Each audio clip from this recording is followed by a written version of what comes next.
أعوذ بالله السميع العليم من الشيطان الرجيم من همزه ونفخه ونفثه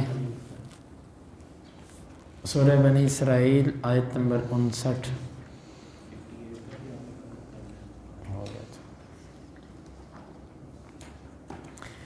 وما منعنا اور نہیں ہمیں منع کیا ان کہ نرسل بالآیات ہم بھیجیں نشانیوں کے ساتھ الا مگر ان کہ کذب بہا تکذیب کی اس کی الاولون پہلوں نے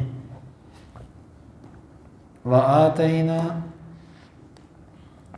اور ہم نے دی ثمودا قوم ثمود کو الناقہ اونٹنی مبصرتاً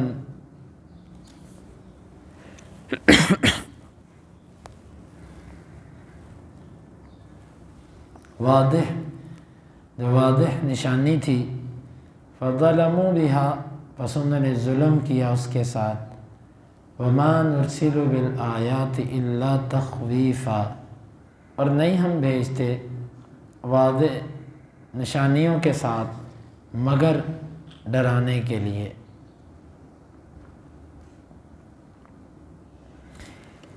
مشرکین نے مطالبہ کیا کہ اللہ تعالیٰ پھر اس کو وہ نشانیاں کیوں نہیں دیتا جو ہم کہتے ہیں، مثال کے طور پہ پہاڑ سونے کے بنا دے، یا مکے کی وادی تھوڑی سی کھلی ہو جائے، یا اس میں کچھ باغات ہوں جس میں نہریں چلتی ہوں۔ اس طرح کا کوئی نظام کیوں نہیں ہوتا تاکہ ہمیں یقین ہو جائے کہ یہ سچا نبی ہے۔ اللہ تعالیٰ نے فرمایا کہ یہ نشانیاں بھیجنا ہمارے لیے کچھ مشکل نہیں۔ اصل معاملہ یہ ہے کہ جب کوئی ہم سے منہ مانگی نشانی بھی لے اور پھر بعد میں ایمان نہ لائے تو پھر ہمارے لیے ہمارے ہاں اس کے لیے معافی نہیں ہے، پھر ہم اس پر عذاب بھی بھیجتے ہیں۔ اور پہلے ہم ایسے ہی کرتے رہے ہیں، ہر نبی کو وہ معجزہ دیا جو اس کی قوم نے مانگا، وہ مانگا معجزہ دیا، اس کے بعد جب اس قوم نے ایمان کو نہ مانا پھر ہم نے ان کو ہلاک کر دیا۔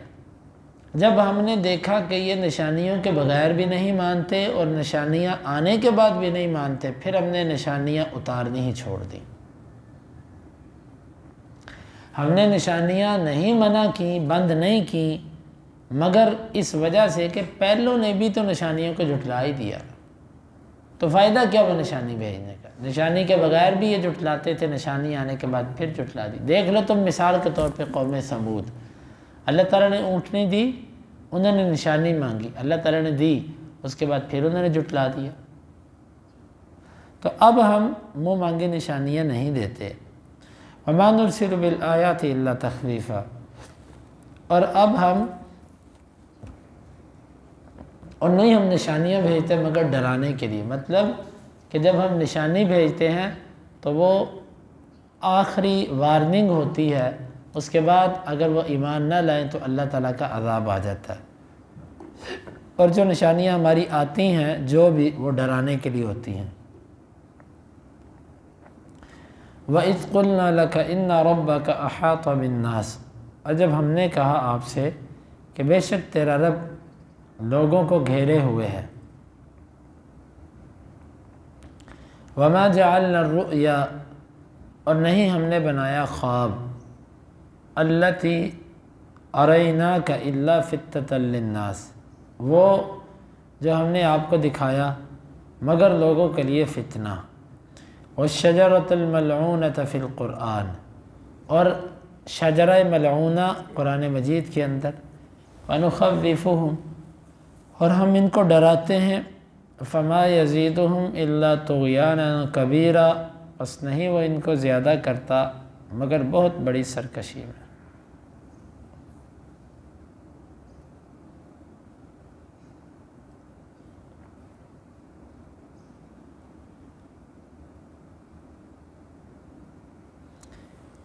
اور جب ہم نے کہا کہ تیرا رب تجھے گھیرے ہوئے ہے، یعنی کہ رب العالمین آپ کو اپنا اس کا علم اس کی قدرت آپ کا احاطہ کیے ہوئے ہے، کوئی اللہ کی مرضی کے بغیر آپ کو ضرر نہیں پہنچا سکتا۔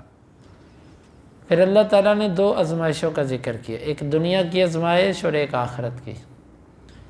فرمایا کہ نہیں ہم نے بنایا وہ خواب جو ہم نے آپ کو دکھایا تھا۔ خواب سے مراد، رؤیا سے مراد لفظی معنی تو خواب ہوتا ہے، لیکن یہاں پر خواب مراد نہیں، یہاں پر مراد ہے دیکھنا۔ نہیں ہم نے بنایا اس دیکھنے کو جو ہم نے آپ کو دکھایا۔ مراد یہاں پر معراج ہے کہ معراج کی رات جب آپ اوپر گئے، آپ نے اپنی آنکھوں سے یہ سب کچھ دیکھا، تو یہ دیکھ کر آنا آپ کا اور اس کو بیان کرنا بعض لوگوں کے لیے فتنہ بن گیا۔ بعض لوگوں نے کہا جن کے اندر کفر تھا کہ یہ ممکن ہی نہیں کہ کم از کم 1 ماہ کی مسافت بندہ رات کے کچھ حصے میں طے کرتے، اور پھر آسمانوں پہ جانا اور پھر سارے آسمانوں کی سیر اور جنت اور جہنم اور یہ ساری چیزیں دیکھا نا، یہ کیسے ممکن ہے؟ اللہ تعالیٰ فرماتے ہیں یہ آنکھ سے دیکھا ہوا آپ کا معراج اور اسراء کا واقعہ ہم نے اس کو لوگوں کے لیے آزمائش بنا دیا۔ آزمائش اس طرح بنا کہ یہ لوگوں کی عقل سے باہر تھا، یہ عقل سے بالا تر چیز تھی۔ جب ایک چیز عقل سے بالا تر ہو گئی تو اس کو ماننا چاہیے، کیونکہ وہ اللہ اور اس کے رسول کی بات ہے۔ لیکن اگر کوئی عقل کی غلامی کرتے ہوئے اس کو ماننے کے لیے تیار نہ ہو تو پھر وہ چیز اس کے لیے فتنہ بن جاتی ہے۔ گویا کہ معراج کا واقعہ بھی کافروں کے لیے فتنہ ہی بن گیا کہ رات کے تھوڑے سے حصے میں ایک بندہ جانے اور آنے اور 7 آسمانوں کا سیر کرنے کا دعویٰ کرتا ہے، تو جو عقل پرست آدمی ہے وہ تو اس کو کبھی بھی نہیں مانے گا، وہ کہے گا جناب یہ ہو ہی نہیں سکتا۔ اللہ تعالیٰ فرماتے ہیں کہ ہم نے اس دیکھنے کو لوگوں کے لیے فتنہ بنا دیا۔ رؤیا کا معنی خواب نہیں کیا جائے گا، کیونکہ آپ صلی اللہ علیہ وسلم کو جب معراج ہوا وہ خواب میں نہیں ہوا تھا، اور ویسے بھی اگر خواب میں معراج ہوا ہو تو پھر تو انکار کوئی بھی نہ کرتا۔ خواب میں تو شاید آپ بھی کئی دفعہ پوری دنیا گھومے ہوں رات کے اندر، تو خواب کے اندر آپ کا بیت المقدس جانا اور واپس آنا، 7 آسمانوں کی سیر کرنا، یہ تو کوئی بعید نہیں تھا، نہ ممکن تھا۔ یہ تو آپ شاید پوری دنیا کی ساری رات سیر کرتے ہوں، تو یہ خواب مراد ہی نہیں ہے یہاں پر۔ اگر خواب مراد ہوتا تو وہ تکذیب کیوں کرتے؟ اسی لیے جو لوگ کہتے ہیں نا جی آپ کو معراج جسم کے ساتھ نہیں ہوا، روح کے ساتھ ہوا ہے، تو ان پر جواب یہی ہے کہ اگر روح کے ساتھ خواب ہوتا، آپ کا جسم گھر پہ ہی پڑا ہوتا، تو پھر انکار کیوں ہوتا؟ پھر تو انکار ہوتا ہی نہ، پھر تو سارے کہتے ہیں جی خواب ہی ہے نا، خواب میں تو بندہ کچھ بھی دیکھ لیتا ہے۔ اصل انکار ہی اس بات پہ تھا کہ یہ جسم کے ساتھ گیا ہے اور بیداری کی حالت میں گیا، یہ کیسے ہو سکتا ہے؟ اللہ تعالیٰ نے فرمایا کہ ہم نے اس دیکھنے کو لوگوں کے لیے فتنہ بنا دیا۔ ماننے والوں نے مانا اور نہ ماننے والوں نے کفر کیا۔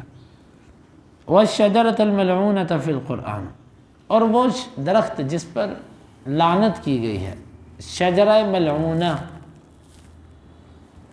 اس سے مراد کیا ہے؟ شجرۃ الزقوم، زقوم کا درخت ہے۔ یہ کہاں ہے؟ جہنم کے اندر۔ یہ جہنم کے اندر ایک درخت ہے زقوم۔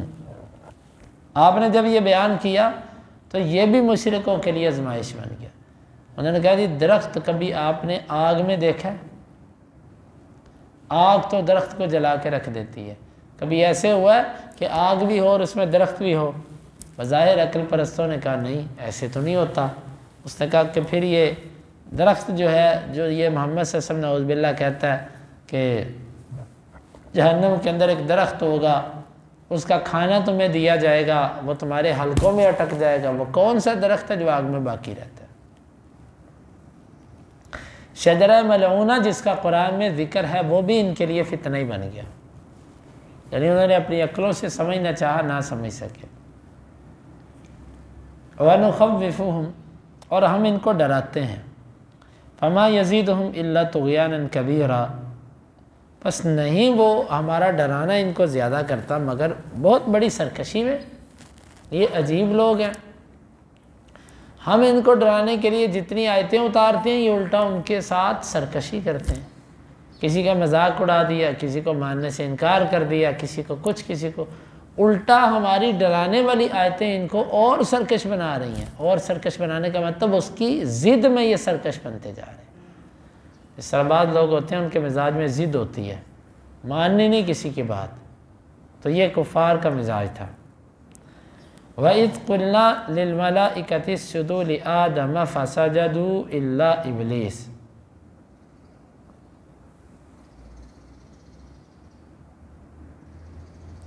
اور جب ہم نے کہا فرشتوں کے لیے کہ تم سجدہ کرو آدم کو، پس انہوں نے سجدہ کیا سوائے ابلیس کے۔ قال أَأَسْجُدُ لِمَنْ خَلَقْتَ طِينًا، قال انہوں نے کہا کیا میں سجدہ کروں، اس فرعون اس ابلیس نے کہا کیا میں سجدہ کروں اس کو جس کو تو نے مٹی سے پیدا کیا۔ قال ارأیت هذا الذی کرمت علیہ، ارأیتک آپ یہ بتلاؤ، هذا الذی کرمت علیہ یہ جسے تو نے مجھ پر فضیلت دی ہے، لئن اخرتنی الی یوم القیامہ اگر تو مجھے مؤخر کر دے، لیٹ کر دے قیامت کے دن تک، مہلت دے، لأحتنکن ذریتہ الا قلیلا، البتہ احتنکن میں ضرور بضرور جڑ سے اکھاڑ کے رکھ دوں گا، ذریتہ اس کی اولاد کو، الا قلیلا مگر بہت تھوڑے۔ ابلیس حسد میں آیا اور کہنے لگا کہ یہ جس کو تو نے مجھ پر فضیلت دی ہے نا، تو نے اگر مجھے قیامت تک مہلت دی تو اس کی اولاد کو دیکھنا میں جڑوں سے کاٹ کے رکھوں گا۔ یہ ہمارے بارے میں وہ کہہ رہا ہے۔ قال اذهب فمن تبعك منهم فإن جہنم جزاؤکم جزاء موفورا، اللہ تعالیٰ نے فرمایا تو جا، پس جو تیری پیروی کرے گا ان میں سے بے شک جہنم تمہارا بدلہ ہوگی، جزا ہوگی، پوری پوری جزا، جہنم میں تم کو پوری پوری جزا ملے گی، سزا اللہ تعالیٰ تمہیں وہاں پر دے گا جو بھی پیروی کرے گا تیری۔ وَاسْتَفْزِزْ مَنِ اسْتَطَعْتَ مِنْهُمْ بِصَوْتِكَ،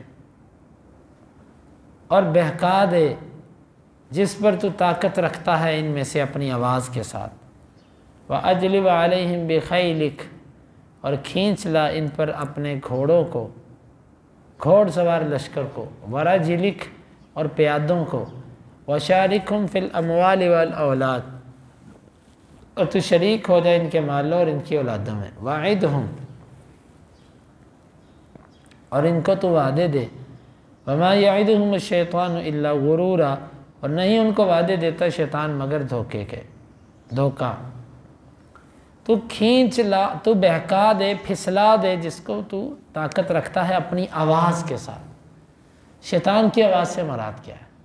شیطان کی آواز سے مراد ہر وہ حرام آواز جس سے اللہ نے منع کیا، گانا، موسیقی، بے حیائی کی باتیں، اور اسی طرح غیبت اور چغلی اور گندی باتیں اور اسلام کے خلاف باتیں، ہر وہ بات، ہر وہ قول جس سے اسلام نے منع کیا وہ کس کی بات ہے؟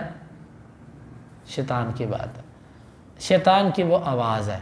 لہٰذا ہم جب گزرتے ہیں یہ موسیقی اور یہ گانے اور پھر اسی طرح یہ شرکیہ قوالیاں اور یہ شرکیہ نعتیں اور یہ بدعات اور رسومات اور یہ میلے ٹھیلے اور یہ جو باتیں گپ شپ اور یہ ڈرامے اور یہ فلمیں اور یہ لطیفے اور یہ سب چیزیں جو ہیں، اور اسی طرح موبائل اور ٹی وی اور ان چیزوں سے آنے والی آوازیں، یہ سب کی سب آوازیں کون سی ہیں جو قرآن و حدیث کے خلاف ہوں؟ یہ سب کی سب آوازیں کون سی ہیں؟ یہ شیطان کی آوازیں۔ اللہ تعالیٰ نے فرمایا ان بندوں کو بہکانے میں تو اپنی آواز کا بھی سہارا لے، اپنی آواز کے ساتھ ان کو بہکا۔ آواز کا مطلب میں نے آپ کو بتا دیا سارا۔ وَأَجْلِبْ عَلَيْهِمْ بِخَيْلِكَ اور کھینچ لا ان کے اوپر تو اپنے گھوڑ سوار اور پیادے، مطلب تو اکیلا نہ ہو، اپنے ساتھ اور شیاطین کو بھی ملا، اپنے اور لشکر بھی لے کر آ۔ چنانچہ ابلیس کی اولاد جس طرح آدم اور آگے اس کی اولاد چل رہی ہے، یوں ابلیس اور اس کی اولاد چلتی ہے، ان میں بھی اولاد کا سلسلہ ہے۔ جیسے ہماری اولاد بڑھ رہی ہے ایسے ان کی اولاد بھی بڑھتی ہے۔ ہماری آپس میں دشمنی ہے، لیکن دیکھیں وہ اپنی دشمنی نبھا رہے ہیں، ہم نہیں نبھا رہے۔ وہ ہمارے اوپر حملے کرتے ہیں اور ہم آرام سے ان کے قیدی بن جاتے ہیں، ان کے ہاتھوں مارے جاتے ہیں۔ وَشَارِكْهُمْ فِي الْأَمْوَالِ وَالْأَوْلَادِ، اور تو اس طرح کر تو ان کے مالوں میں بھی شریک ہو جا۔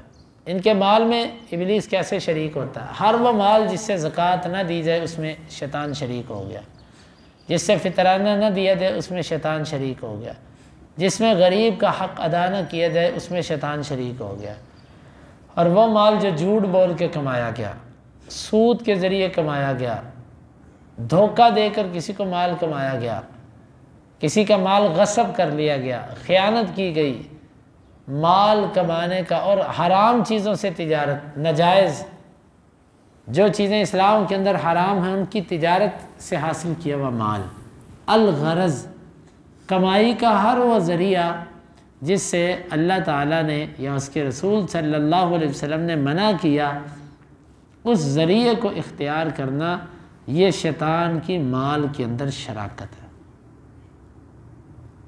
اور جب شیطان مال میں شریک ہوتا ہے، یہ تو آمدنی کا ذریعہ تھا نا، آمدنی کے ذرائع میں شریک ہوا، پھر خرچ کرنے میں بھی وہ شریک ہوتا ہے۔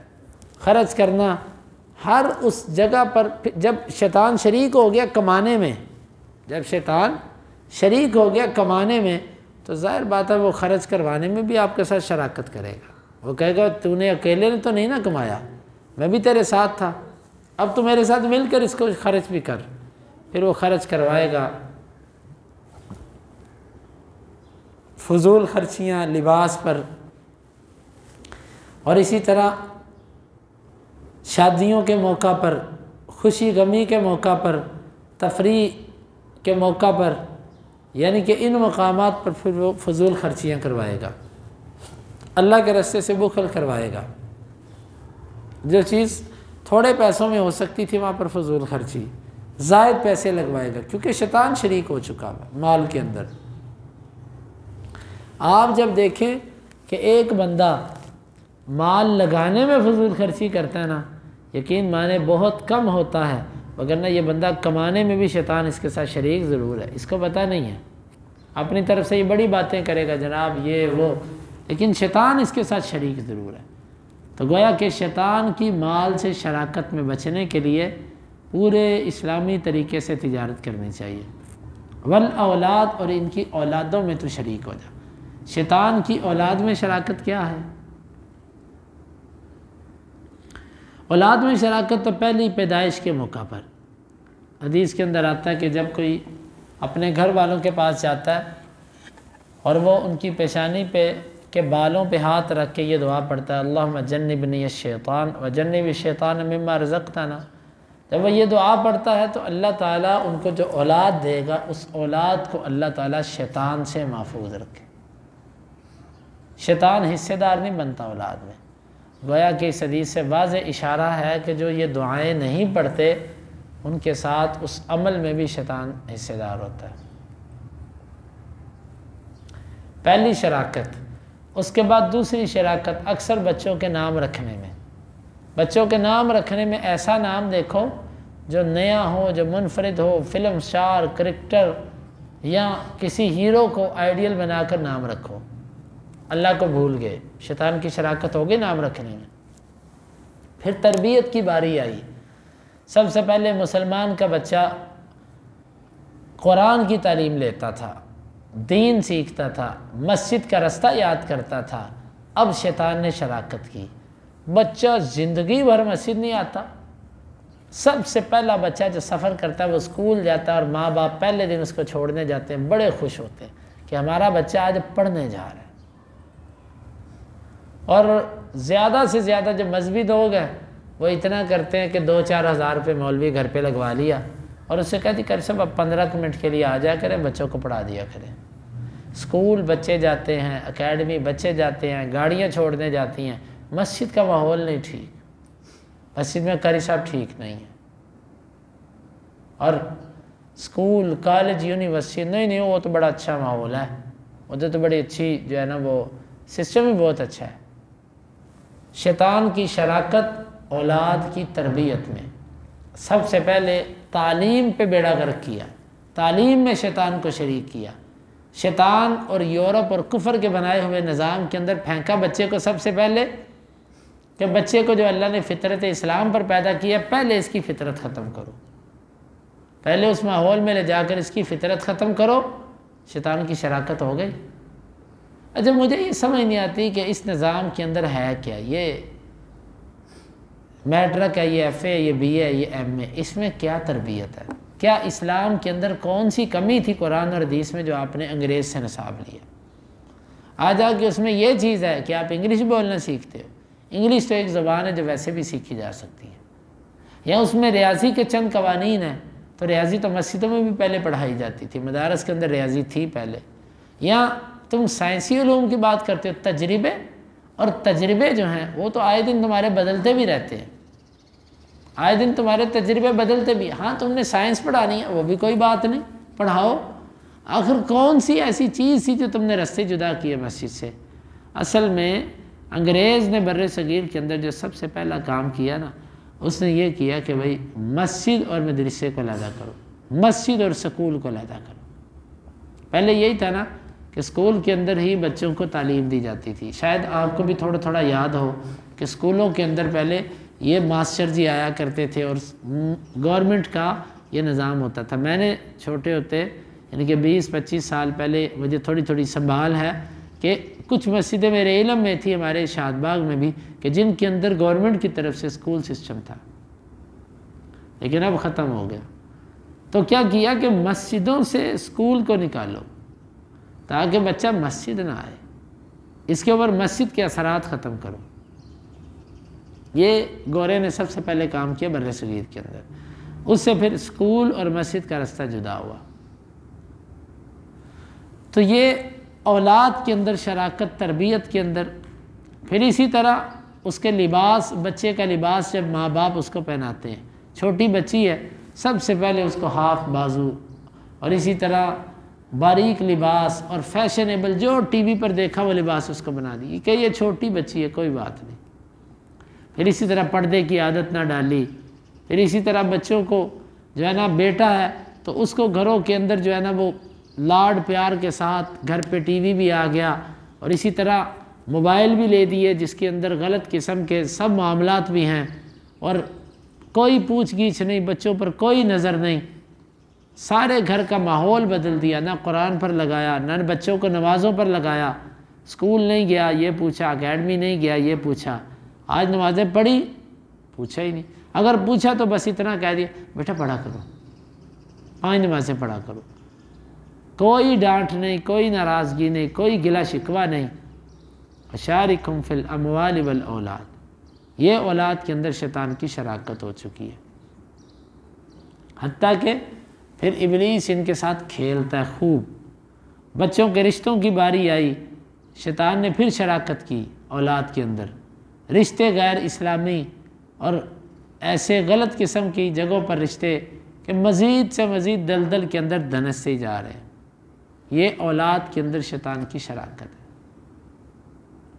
وَعِدْهُمْ، اور فرمایا تو ان کو وعدے دے، وعدے دے، تو ان کو شیطان وعدے دیتا ہے کیا کہ یار بینک میں رقم لگوا دو، بڑا پروفٹ آئے گا، اور اسی طرح یار دین کا پڑھا کے تو نے کیا کرنا ہے، اسکول کا پڑھاؤ اور یہ ڈگریاں لو، یہ جاب ملے گی، اتنی عزت ملے گی، اتنا کچھ ملے گا۔ وَعِدْهُمْ، تو ان کو وعدے دے، اور اسی طرح فلاں کام کرو اس سے تمہیں یہ فائدہ ہوگا، یہ فائدہ ہوگا۔ وَعِدْهُمْ، وعدے دے تو ان کو، یعنی کہ ہر اللہ کی نافرمانی کو اس نے مزین کر کے لوگوں کو دکھایا اور اس پر وعدے دیے کہ تمہیں ایسے ملے گا، ایسے ملے گا، اللہ رب العالمین فرماتا ہے کہ تو بس دے ان کو وعدے، دے تو جتنے دے سکتا ہے۔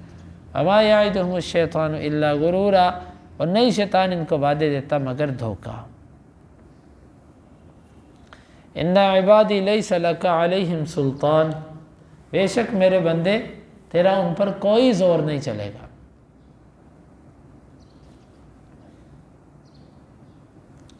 میرے بندوں کا تجھ پر، میرے بندے ان پر تیرا کسی قسم کا زور نہیں ہوگا۔ سلطان کا معنی دو طرح کا ہے، ایک تو سلطان کا معنی ہوتا ہے زبردستی کرنا، اے ابلیس تو میرے بندوں پر زبردستی نہیں کر سکتا، یعنی ان پر تو زور نہیں چلا سکتا اپنا۔ شیطان کا زور کیا ہوتا ہے؟ آخری زور بار بار وسوسے ڈالنا، بار بار وسوسے ڈالنا، یہ شیطان کا آخری زور ہے۔ بازو سے پکڑ کے وہ گناہ نہیں کروا سکتا، اللہ تعالیٰ نے اس کو طاقت ہی اتنی دی ہے، یہ جتنا مرضی بنے نا، یہ انسان کو بازو سے پکڑ کے گناہ نہیں کروا سکتا، بس وسوسے ڈالتا ہے۔ تیرے وسوسے میرے بندوں پر نہیں چلیں گے۔ اور دوسرا سلطان کا معنی دلیل، تیرے جو جھوٹے دلائل ہیں نا، جتنے کفار، منافقین، مرتدین، فاسق و فاجر، دین بیزار لوگ، یہ دین کے خلاف کچھ نہ کچھ جھوٹے موٹے لولے لنگڑے کانے یہ دلائل رکھتے ہیں اور اسلام کے خلاف باتیں کرتے ہیں، یہ شیطان کے دلائل ہیں۔ اللہ تعالیٰ نے فرمایا کہ سلطان کا معنی دلیل، تیری ٹوٹی پھوٹی دلیلیں میرے بندوں پر نہیں چل سکتی۔ شیطان یہ جو، اب مثال کے طور پہ میں نے ایک بندے کو سنا، وہ کہہ رہا تھا کہ جی یہ جو ہم ڈرامے کرواتے ہیں نا، مذاقیہ ڈرامے، یہ اس لیے کرواتے ہیں کہ اللہ کی مخلوق کو خوش رکھیں، اور اللہ کی مخلوق کو ہنسانا اور ان کو خوش کرنا بھی عبادت ہے۔ اب وہ یہ ڈراموں پر دلیل پیش کر رہا ہے۔ اچھا جی تم فلمیں کیوں بناتے ہو؟ وہ جی اس کے اندر ایک سبق ہوتا ہے۔ اچھا سبق ہوتا ہے جی، وہ سبق فلم کے ساتھ ہی ملتا ہے، جو ہے ہی فلم، تو اس میں کیا سبق؟ اس میں ایک سبق ہوتا ہے۔ اور اسی طرح سود کی بات کرو، آپ کو کہیں گے جی ایک بیوہ ہے، اس کا خاوند فوت ہو چکا ہے، اس کے چھوٹے چھوٹے بچے ہیں، اس کے پاس کچھ مال ہے، بتائیں وہ کیسے کمائے، کیا کرے وہ؟ یہ سب شیطانی دلائل ہیں۔ جو مومن آدمی ہے اس کے پاس ان سب چیزوں کے حل موجود ہیں۔ اللہ تعالیٰ نے فرمایا کہ برائی کروانے کے لیے جتنے دلائل تو پیش کرے گا نا، یہ تیرے دلائل چلیں گے بھی ان پر جو تیرے ساتھی ہیں، جو میرے بندے ہیں ان پر یہ تیرے دلائل نہیں چل سکتے۔ مثال کے طور پہ اور دلائل اس کے لے لو، عورت کو کہتا ہے کہ بھئی تو پردہ تو دل کا ہوتا ہے، نظروں کے اندر حیا ہونا چاہیے، یہ کیا بات ہوئی کہ تو ابھی تیری عمر ہے تو اس عمر کے اندر مائی بن جائے گی عبایا پہن کے؟ نہیں، یہ نہیں اچھا، ماڈرن ہونا چاہیے، کوئی اچھا ہونا چاہیے۔ اس میں کیا فرق پڑتا ہے اگر ہم پردہ وغیرہ اتار دیں تو کیا ہوا؟ یعنی کہ وہ اس طرح کی باتیں کر کے، اور اسی طرح مرد کے دل میں ڈالتا ہے یار داڑھی میں کون سا دین ہے، داڑھی رکھنا یہ تو فرض تھوڑی ہے کوئی، اس میں سارا دین تھوڑی ہے۔ کتنے داڑھیوں والے دھوکے کرتے ہیں، کتنے داڑھیوں، اکثر میں نے دیکھا کسی کو دعوت دینا کہ یار داڑھی رکھو، وہ کہتے ہیں یار داڑھیوں والے کیا کیا کام کرتے ہیں، داڑھی والوں کے کام تو دیکھو۔ اب یہ بات اس کے ذہن میں کس نے ڈالی؟ شیطان نے۔ بھئی اس کا جواب یہ ہے کہ اگر وہ برائی کرتا ہے تو آپ داڑھی رکھ کے اچھے کام کر کے لوگوں کو بتاؤ کہ داڑھیوں والے اچھے کام بھی کرتے ہیں۔ برائی کا داڑھی کے ساتھ کیا تعلق آ گیا؟ داڑھی تو اللہ کے رسول کا حکم ہے۔ اگر آپ کہتے ہو نہیں جی وہ برائی کرتا ہے، اس کی داڑھی ہے لہٰذا میں نے داڑھی نہیں رکھنی، تو وہ تو کلمہ بھی پڑھتا ہے، پھر آپ کلمہ بھی چھوڑو، آپ کلمہ بھی چھوڑ دیں کیونکہ وہ کلمہ پڑھتا ہے، کلمہ نہیں آپ چھوڑتے۔ معلوم ہوتا ہے کہ داڑھی نہ رکھنے کی اصل وجہ یہ نہیں ہے کہ فلاں داڑھی رکھ کے برائی کرتا، بلکہ آپ کا دل نہیں کرتا، آپ کا دل مانتا نہیں ہے، اور شیطان نے آپ کو مطمئن کرنے کے لیے ایک دلیل دے دی ہے کہ یار یہ کون سا کوئی ضروری ہے، یہ کون سا کوئی پورا دین ہے۔ اور اسی طرح شلوار ٹخنوں سے نیچے رکھنا، اور اسی طرح دیگر معاملات، شیطان نے ان کے لیے مزین کر دیے ہیں۔ شیطان نے اچھا جی ٹی وی رکھا ہوا ہے، ٹی وی رکھا ہے جی، ہاں جی کیوں رکھا ہے جی؟ اب مولویوں کے گھروں پہ ٹی وی نہیں ہے؟ آگے دلائل سنیں ان لوگوں کے، ٹی وی پڑا ہوا ہے، فلاں مولوی کے گھر پہ بھی ٹی وی ہے، یہ دلیل ہے۔ اچھا آپ نے ٹی وی کیوں رکھا؟ خبریں سننے کے لیے، خبریں جاننے کے لیے۔ مجھے یہ بتائیں کہ اگر خبروں کا کسی کو نہیں پتہ تو اس سے کیا فرق پڑتا ہے؟ اس سے کیا فرق پڑتا ہے؟ پہلے وہ ایک اخبار تھی، اخبار کا مسئلہ تھا کہ اس میں تصویریں ہوتی ہیں، عورتوں کی تصویریں ہوتی ہیں۔ اب یہ ٹی وی داخل ہو چکے ہیں، حتیٰ کہ یہ مسجدوں کی چھتوں پر اور مسجدوں کے اندر بھی ٹی وی، یہ امام صاحب ہیں، یہ قاری صاحب ہیں، انہوں نے بھی اب نہ اپنے گھر پہ ٹی وی داخل کر لیا، وہ جی میں تو فلانا چینل دیکھتا ہوں، بس میں تو فلاں چیز دیکھتا ہوں۔ جب آپ اپنے گھر پہ یہ چیز لے آتے ہو پھر وہ چیز نہیں دیکھی جاتی خالی، پھر اور بھی بڑا کچھ دیکھا جاتا ہے۔ تو یہ اللہ رب العالمین نے فرمایا شیطان تیرے یہ دلائل میرے بندوں پر نہیں چل۔ اب شیطان ان سے جو کچھ کروا رہا ہے وہ دلیل کی بنیاد پر کروا رہا ہے نا، کہ جی ہم تو صرف خبریں دیکھتے ہیں اور اس میں کیا جی؟ بس جب بندہ نصیحت قبول کرنے پر نہ آمادہ ہو تو پھر اس کے دل کو کوئی نہیں پھیر سکتا۔ ضد کا علاج تو مرنے کے بعد ہی ہے نا اللہ کے پاس، فیصلہ ضد کا اللہ کے پاس ہی ہے مرنے کے بعد، کہ ایک بندہ برائی پر بھی یوں اڑتا ہے کہ نہیں میں قبول کرتا اس چیز کو۔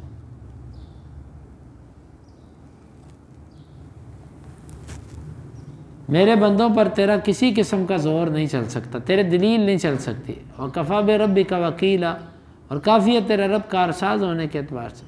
رَبُّكُمُ الَّذِي يُزْجِي لَكُمُ الْفُلْكَ فِي الْبَحْرِ، تمہارا رب وہ ہے جو چلاتا ہے تمہارے لیے کشتیوں کو، فی البحر سمندر میں، لِتَبْتَغُوا مِنْ فَضْلِهِ، تاکہ تم تلاش کرو اس کے فضل میں سے۔ فضل سے مراد تم تجارت کرو، تم اسے زیورات نکالو، مچھلیوں کا شکار کرو، اس کو ذریعہ معاش بناؤ۔ اِنَّهُ كَانَ بِكُمْ رَحِيمًا، بے شک وہ تم پر بہت رحم کرنے والا ہے۔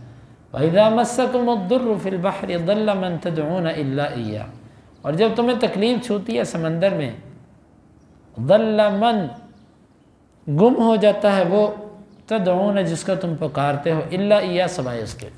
ہاں جب سمندر میں تمہیں مشکل آتی ہے پھر تمہارے سب مشکل کشا غائب ہو جاتے ہیں، وہ نظر ہی نہیں آتے، صرف ایک اللہ رہ جاتا ہے تمہارے پاس۔ فَلَمَّا نَجَّاكُمْ إِلَى الْبَرِّ، اور جب وہ تم کو خشکی کی طرف نجات دیتا ہے، أَعْرَضْتُمْ، تم اس سے اعراض کرتے، اس سے منہ موڑتے۔ وَكَانَ الْإِنسَانُ كَفُورًا، اور ہے انسان کفر کرنے والا، ناشکری کرنے والا۔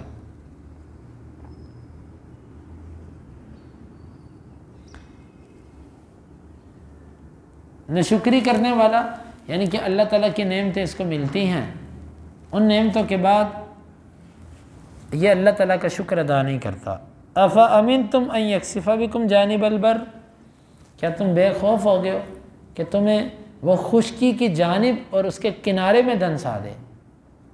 تم یہ سمجھتے ہو کہ لو جی سمندر سے باہر آ گئے، شکر ہے جان چھوٹی۔ سمندر کے اندر تھے، تم پر طوفان آیا، تمہیں ہوا اوہ غرق نہ ہو جائیں، غرق نہ ہو جائیں، تم نے اللہ کو پکارا، جب سمندر کے کنارے پہ اترے جلدی سے چھلانگ لگا، کہا اب خطرہ ٹل گیا۔ خطرہ کہاں ڈلا؟ تمہیں اتنا نہیں پتا کہ وہ رب العالمین تمہیں خشکی کے کنارے پر ان یکسف بکم جانب البر، خشکی کا کنارہ ہے جہاں سے آگے سمندر ہے، تمہیں وہ اس زمین کے اندر بھی دھنسا سکتا ہے۔ تم کیا سمجھتے ہو کہ رب تمہیں صرف سمندر میں ڈبونے پر قادر ہے؟ کیا زمین میں دھنسا نہیں سکتا خشکی کے کنارے پر؟ او یرسل علیکم حاصبا، یا تم پر اللہ یہاں سے کوئی آندھی پتھروں کی بارش نہیں بھیج سکتا؟ ثم لا تجدوا لکم وکیلا، اللہ کے خلاف مقدمہ کرنے کے لیے تمہیں کوئی وکیل بھی نہیں ملے گا، تمہیں کوئی کارساز بھی نہیں ملے گا جو اللہ سے آ کے کہے کہ یا اللہ تو نے یہ کیا کیا۔ ام امنتم، کیا تم بے خوف ہو گئے، ان یعیدکم فیہ تارۃ اخری، کہ وہ دوبارہ تمہیں ایک دفعہ لوٹائے۔ اچھا اب تو تم سمندر سے نکل آئے اور بڑے خوش ہو، جی بچ گیا جی بچ گیا۔ اچھا کیا دوبارہ تم نے کبھی سمندر میں نہیں جانا؟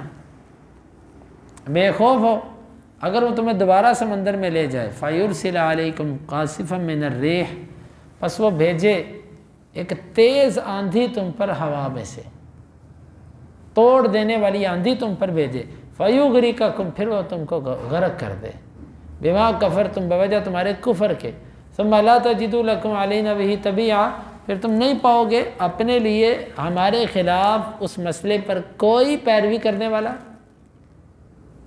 کوئی اس کیس کی پیروی کرنے والا تمہیں ملے گا ہمارے خلاف آ کر کیس کرے، اللہ تو نے ہمارے بندے کیوں ڈبوئے سمندر کے اندر؟ ہے کوئی؟ دنیا میں تو ایک کمپنی دوسری کمپنی پر کلیم کر دیتی ہے نا کہ ہمارا نقصان ہوا جی بھرو، بتاؤ اللہ پر کون کلیم کر سکتا ہے؟ وَلَقَدْ كَرَّمْنَا بَنِي آدم، اور البتہ تحقیق ہم نے فضیلت دی بنی آدم کو، ہم نے بنی آدم کو فضیلت دی، وَحَمَلْنَاهُمْ فِي الْبَرِّ وَالْبَحْرِ، اور ہم نے ان کو سوار کیا خشکیوں میں اور تریوں میں، وَرَزَقْنَاهُمْ مِنَ الطَّيِّبَاتِ، اور ہم نے ان کو رزق دیا پاکیزہ چیزوں میں سے، ہم نے آدم کی اولاد کو عزت دی، اللہ نے آدم کی اولاد کو کرامت دی۔ یہاں سے اہل علم کہتے ہیں کہ یہ دلیل ہے کہ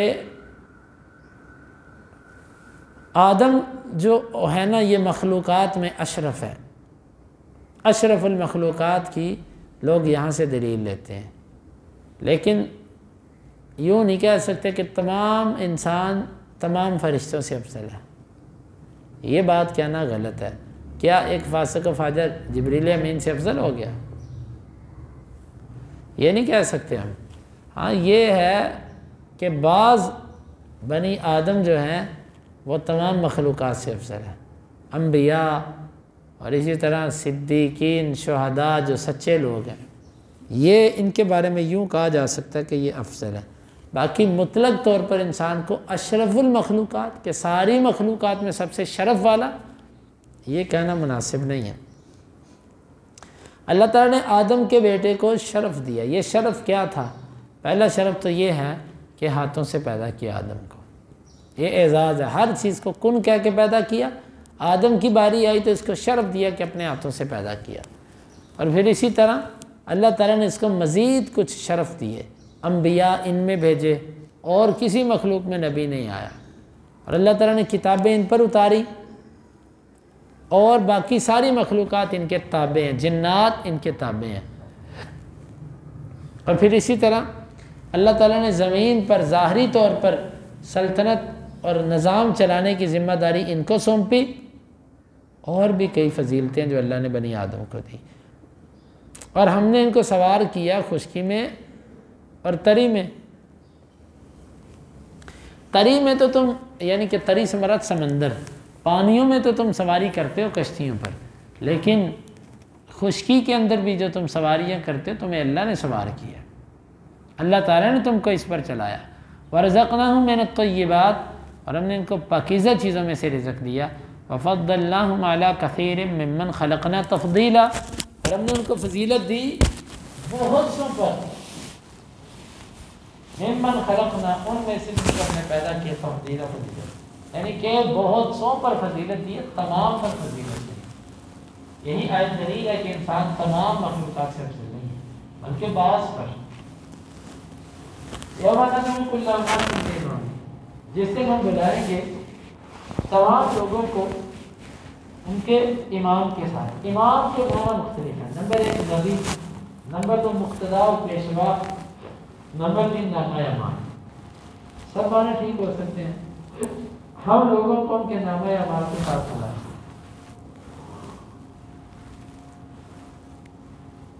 اور بعد نے کہا کہ ہم لوگوں کو ان کے مقتدا کے ساتھ بلائیں گے، یعنی جو ان کا رہبر اور رہنما ہوگا وہ اس کے ساتھ آئیں گے۔ یہود جس کے طریقے پہ چلتے رہے اس کے ساتھ، عیسائی جس کے طریقے پہ اس کے ساتھ، مسلمانوں میں سے مشرک جس کے ساتھ تھا اس کے ساتھ، بدعتی جس کے طریقے تھا اس کے ساتھ، یہاں پر ابن کثیر رحمہ اللہ کہتے ہیں کہ اس آیت مبارکہ میں اہل حدیث کے لیے خوشخبری ہے کہ ان کے لیے اہل حدیث کے لیے خوشخبری ہے کہ ان کے امام جو ہیں محمد رسول اللہ صلی اللہ علیہ وسلم۔ تمام لوگوں نے مخلوق میں سے اپنا کسی نہ کسی شخص کو امام بنایا، لیکن محمد رسول اللہ صلی اللہ علیہ وسلم یہ اہل الحدیث کے امام ہیں۔ فمن اوتی کتابہ بیمینہ، پر جو بھی دیا گیا نامہ اعمال دائیں ہاتھ کے ساتھ، دائیں ہاتھ میں جو کتاب پکڑا دیا گیا، فاولئک یقرؤون کتابہم ولا یظلمون فتیلا، پس کے پڑھیں گے اپنی کتاب کو اور ایک دھاگے کے برابر بھی ان پر ظلم نہیں کیا جائے گا۔ دائیں ہاتھ میں نامہ اعمال تھا، اب یہ کتاب پڑھ لی ہے، جس طرح بچہ پاس ہوتا ہے تو وہ اپنی کتاب کھولتا ہے، اس کو پڑھتا ہے، خوش ہوتا ہے کہ میرے اس مضمون میں اتنے، اس میں اتنے، اس میں اتنے نکلے۔ ومن کان فی ہذہ اعمی، اور جو کوئی اس دنیا میں اندھا ہے، اندھے سے مراد بصیرت سے اندھا ہے، اللہ تعالیٰ نے اس کو، ایک ہوتی ہے بصیرت اور ایک ہوتی ہے بصارت، دونوں میں فرق ہے۔ بصیرت عقل مندی، دانائی، عبرت پکڑنے والی نگاہ، اور بصارت وہی دیکھنے والی نگاہ۔ ومن کان فی ہذہ اعمی، اور جو کہ اس دنیا کے اندر اندھا ہے، یعنی بصیرت اس کے پاس نہیں ہے، دیکھتا سب کچھ ہے لیکن عبرت نہیں پکڑتا، فہو فی الآخرۃ اعمی، پس وہ آخرت میں حقیقی اندھا ہوگا۔ جس کو دنیا میں بصیرت اختیار نہ تھی، آخرت میں وہ حقیقی طور پر اندھا ہوگا۔ وَأَضَلُّ سَبِيلًا، اور وہ زیادہ گمراہ ہوگا رستے کے اعتبار سے، رستے کے اعتبار سے وہ بہت زیادہ گمراہ ہوگا۔ جزا من جنس العمل ہوتی ہے، جس طرح کا عمل اس طرح کی جزا اللہ تعالیٰ دیتا ہے۔ اسے دنیا کے اندر اپنی آنکھیں بند کیے رکھی، صلاحیت تھی، استعداد تھی، اس کے باوجود اس کو استعمال نہیں کیا۔ اللہ تعالیٰ کہتے ہیں جس نعمت کو تم نے استعمال نہیں کیا اور وہ نعمت تیرے پاس رہے، اس کا تو حقدار نہیں۔ اللہ تعالیٰ پھر قیامت کے دن اس کی یہ نعمت چھین لے گا اور اللہ تعالیٰ اس کو اندھا کر دے گا۔ جو اس دنیا کے اندر اندھا ہے وہ آخرت میں بھی اندھا ہوگا اور وہ زیادہ گمراہ ہوگا رستے کے اعتبار سے۔ وَإِن كَادُوا لَيَفْتِنُونَكَ عَنِ الَّذِي أَوْحَيْنَا إِلَيْكَ، اور بے شک قریب ہے، البتہ وہ آپ کو پھسلا دیں، فتنے میں مبتلا کر دیں، عَنِ الَّذِي، اسی سے، أَوْحَيْنَا إِلَيْكَ، جو ہم نے آپ کی طرف وحی کیا، لِتَفْتَرِيَ عَلَيْنَا غَيْرَهُ، تاکہ آپ گھڑو ہم پر اس کے علاوہ کو، وَإِذًا لَاتَّخَذُوكَ خَلِيلًا، اور تب تو البتہ وہ آپ کو دوست بنا لیں گے۔ یہ کافر آپ کو فتنے میں مبتلا کرنا چاہتے ہیں، کس چیز سے؟ یعنی کہ یہ چاہتے ہیں کہ جو اللہ کا دین آپ کے پاس آیا نا، کسی نہ کسی طرح آپ اس سے پھر جاؤ، اس کی جگہ پر کچھ اور دین لے آؤ۔ یہ اس وقت کافر